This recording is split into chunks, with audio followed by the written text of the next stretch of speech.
Selamat berjumpa lagi Bapak Ibu Saudara di awal bulan September di tahun 2025 ini ya. Mari kita berdoa. Bapa di surga, Engkau yang layak kami sembah, yang layak kami ikuti di sepanjang kehidupan kami.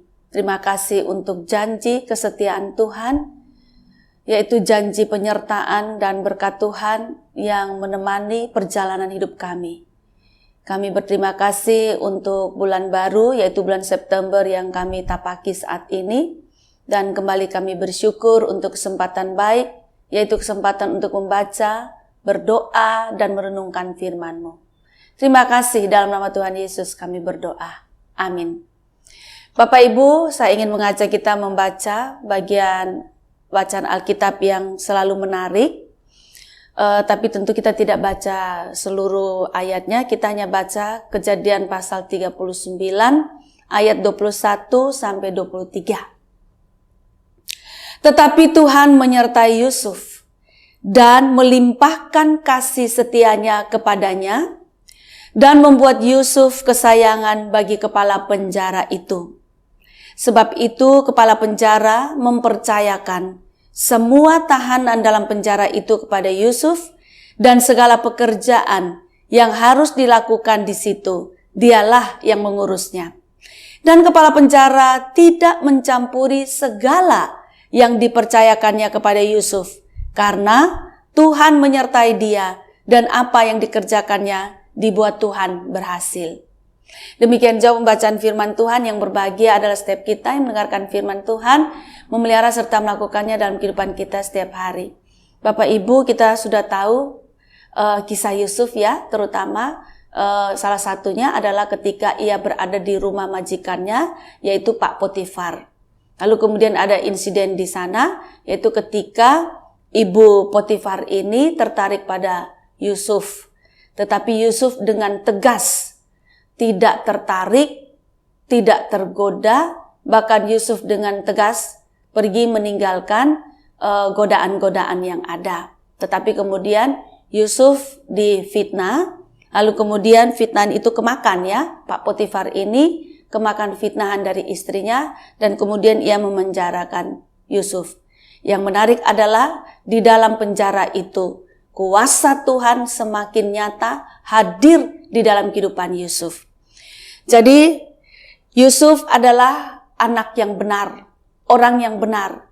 Dia melakukan tepat seperti yang Tuhan inginkan. Artinya ketika menghadapi cobaan dan godaan, Yusuf menang atas cobaan dan godaan itu. Tentu bukan karena kekuatan Yusuf, tetapi karena Yusuf senantiasa mengandalkan Tuhan, memperhatikan Tuhan, menghormati Tuhan. Sehingga godaan duniawi itu tidak kemakan. Karena dia lebih takut pada Tuhan, lebih menghormati Tuhan, lebih memperhitungkan segala sesuatunya dari sisi Tuhan. Dia juga menghormati sesamanya, yaitu menghormati Ibu Potifar dan juga menghormati Pak Potifar tentu saja. Sehingga ia tidak tergoda dan tidak dikalahkan oleh godaan. Itu sebabnya di dalam perjalanan kehidupan Yusuf, Tuhan hadir sungguh luar biasa. Memang dia di dalam penjara, tetapi karena pekerjaan Tuhan memberikan atau menaruh kasih sayang di dalam hati kepala penjara untuk menyayangi Yusuf. Saya mengatakan Bapak Ibu bahwa Tuhan menaruh kasih sayang di hati kepala penjara sehingga kepala penjara ini menyayangi Yusuf secara khusus. Ya, sehingga dia mempercayakan pekerjaan-pekerjaan di penjara itu kepada Yusuf gitu loh. Jadi ternyata di rumah Potifar Yusuf ini dipercaya, di penjara ini juga kepala penjara percaya kepada Yusuf.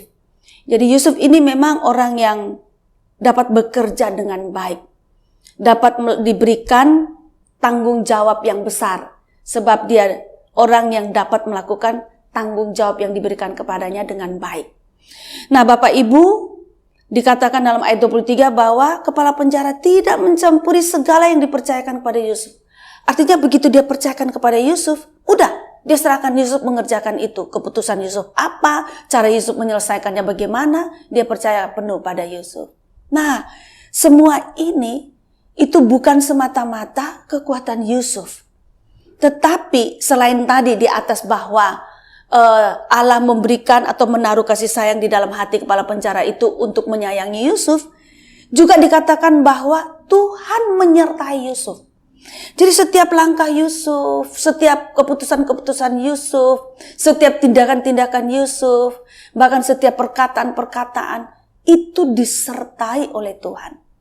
Apa artinya disertai Tuhan? Ya dipimpin, dibimbing, diarahkan, diberitahu oleh Tuhan. Tuhan itu kan hidup Bapak Ibu. Dia berbicara dalam hati kita, dia berbicara dalam pikiran kita, dan dia menuntun kita untuk mengerjakan hal-hal yang tepat dan benar dan baik.